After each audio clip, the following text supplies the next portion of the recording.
Это актуальное интервью в студии Сергей Михедов. Здравствуйте. Почти любого гражданина России могут вызвать в суд в качестве присяжного заседателя. Кто им становится, какие дела рассматривает коллегия присяжных, при этом требуется ли у кандидата наличие юридического образования.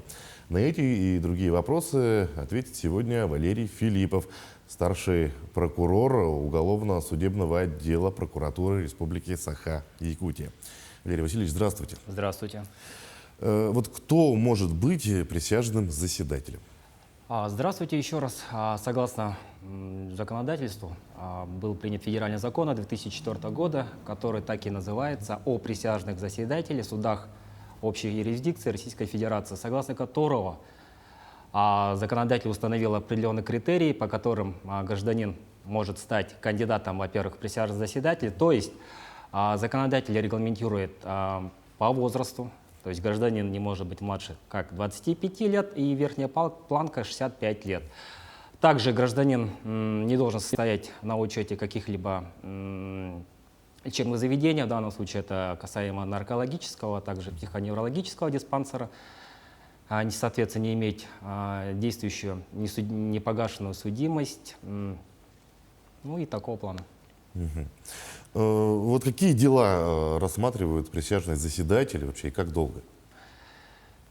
Да, присяжные заседатели у нас рассматривают ряд уголовных дел, которые законодатель также вывел в отдельные статьи. В частности, рассматривается против уголовное дело по категориям против личности, то есть это убийство.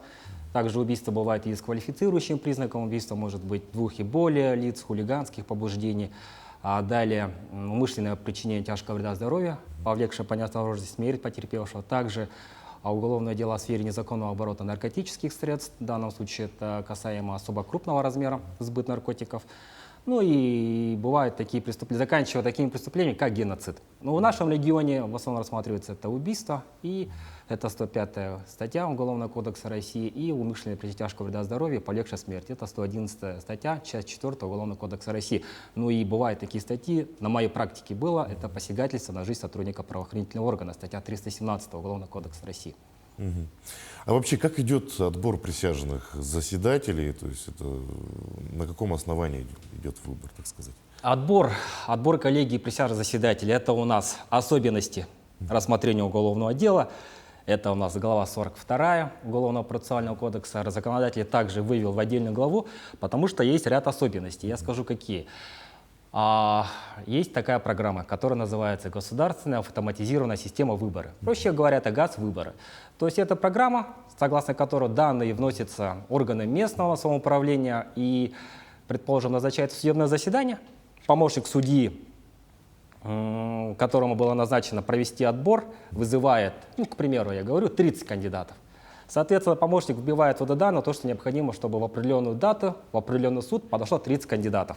И эта программа ГАЗ-выборы путем случайной выборки формирует списки и направляет в суд.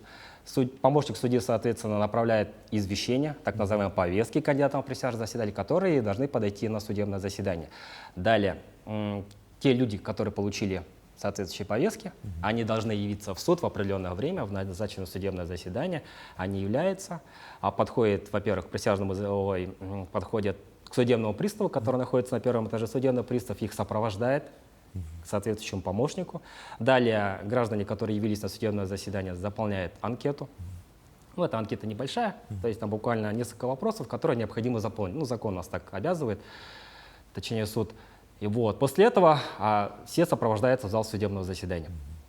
Далее, в зале судебного заседания присутствуют обе стороны. Ну, это сторона обвинения, коим являюсь я, также сторона защиты, также находится сам подсудимый, ну, их может быть несколько, и председательствующий судья. Все кандидаты заходят в суд, председательствующий судья выступает со своим вступительным словом, то есть разъясняет, какое же судебное заседание сегодня планируется рассмотреть с их участием. Далее, после этого идет так называемое понятие общие вопросы, то есть судья спрашивает, я бы хотел начало сказать, что 30 кандидатов, все зависит еще от того, какой уровень суда. То есть в нашем случае это может быть субъектовый, в Якутии это Верховный суд Республики, в котором заседает 8 присяжных заседателей. А также это основной состав 8. Также может быть и запасной. Запасные — это 2 и более человека. Что касаемо судов районного звена, то их количество, конечно, меньше. Это 6 человек, 6 основных присяжных заседателей и также 2 запасных. Предположим, судебное заседание у нас назначается в Верховном суде республики. То есть 30 человек у нас явилось, из этих 30 надо выбрать 8 основных и 2, либо несколько, может быть и 3, и 4, как показывает практика, это законом не запрещено. То есть, предположим, это 12 человек, чтобы явилось судебное заседание, чтобы осталось точнее. Вот. И судья спрашивает общий вопрос.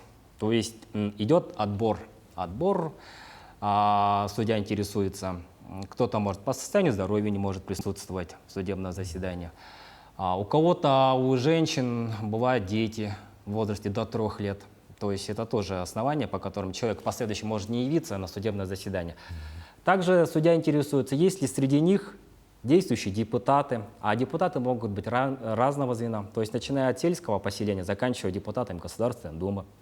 И кто-то, может быть, в силу своих религиозных убеждений не может участвовать в качестве присяжного заседателя. После этих вопросов, если кто-то попадает по те или иные причины, заявляется самоотвод кандидатам.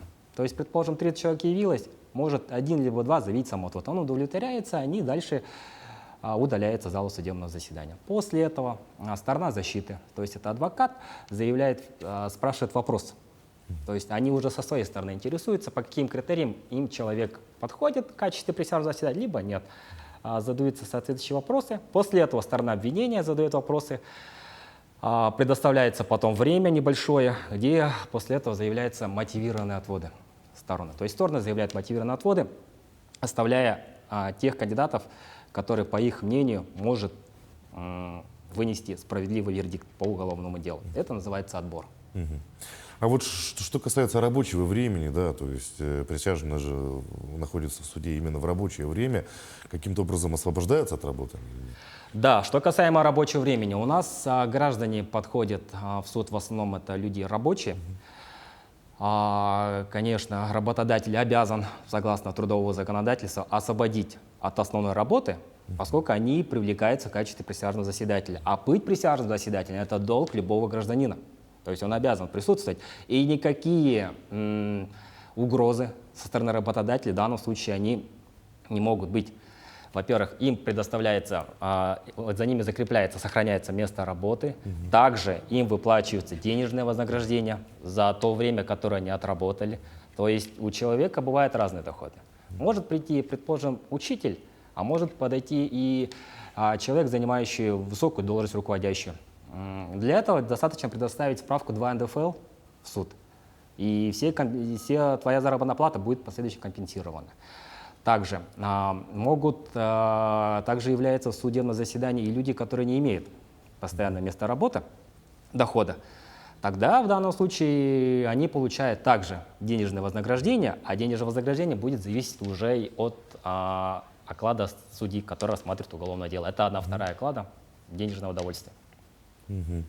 А может быть такое, что, например, человек желает быть присяжным заседателем, и по собственному желанию он может ли прийти в суде, как говорится, выносить решение? Я понял вас. Но, как я уже говорил ранее, то есть специализированная программа «Газвыборы». То есть человек, даже если он имеет большое желание участвовать, то он уже попасть не может, потому что программа отбирает кандидатов путем случайной выборки. То есть специально присяжным заседателем стать невозможно. Если пришло извещение, человек является, и в последующем... То есть, получается, любой человек может стать присяжным заседателем или на основании какой-то выборки? Да, как я уже сказал, то, что есть определенные критерии, которые закон регламентирует. То есть человек должен быть не младше 25 лет и не старше 65 лет. Если человек попадает под эти условия, он автоматически вносится в эту базу данных. В эту базу, и с этой базы идет выборка. Вот, а вообще есть ли гарантии безопасности для присяжных заседателей? Да, присяжные заседатели... Серьезно, потому что вы выносите серьезные вердикты, люди... Да, спасибо, хороший вопрос. Действительно, присяжные заседатели — это судьи, но это судьи факта. Есть председательствующий судья, то есть это судья-профессионал, а в основном присяжные заседатели — это люди, которые не имеют юридической специальности. Как я уже говорил, они являются судьями факта, и на них также распространяются те нормы, том числе и нормы безопасности, которые распространяются и на председательствующего судьи. То есть, если поступает какая-либо угроза в адрес присяжного заседателя, разумеется, все это отрабатывается уже по специальной норме закона. А вообще присяжным заседателям положена оплата, да, вы сказали? То есть они Да. получают зарплату на основании собственной работы, где они трудятся, в принципе, да? Да. Других выплат не положено присяжным заседателям. Они по основному месту Дополнительные работы, какие-то. какая зарплата положена, тот и доход они и получают. Ну, как я сказал, если человек не имеет постоянного дохода, а у него уже будет зависеть от оклада судьи. Это 1/2 оклада от председательства судьи оплаты. Кроме того, я хочу сказать, то, что также имеется и по закону, помимо выплат, также присяжным заседателям положена и оплата проезда. То есть, если уголовное дело рассматривается в Верховном суде республики, а случайная выборка может быть и из любого района, кандидат может приехать и из Северного района, и из Центрального района. Соответственно, проездные, это все компенсируется, в том числе и проживание в гостиницах. То есть, получается, в принципе, дело может рассматриваться в суде, а присяжный может приехать, например, из Тикси, например, из Булунского района. Да? А вообще, вот как долго рассматриваются дела? Вот, Ну, как показывает практика, уголовное дело рассматривается в пределах 10 дней. Но бывает и меньше. Вот я, исходя из своей практики, поскольку я часто участвую в таких судах, бывает и 4 дня, бывает и 5. Ну, в среднем 10 дней. в среднем 10 дней достаточно, Да. чтобы рассмотреть какое-то Да. дело, да? Хорошо, ну что ж, Валерий Васильевич, большое спасибо, что нашли время, пришли к нам, ответили на наши вопросы. Желаем дальнейшей успешной работы на благо жителей нашей республики. Спасибо. Я напомню, вы смотрели актуальное интервью, оставайтесь на нашем канале.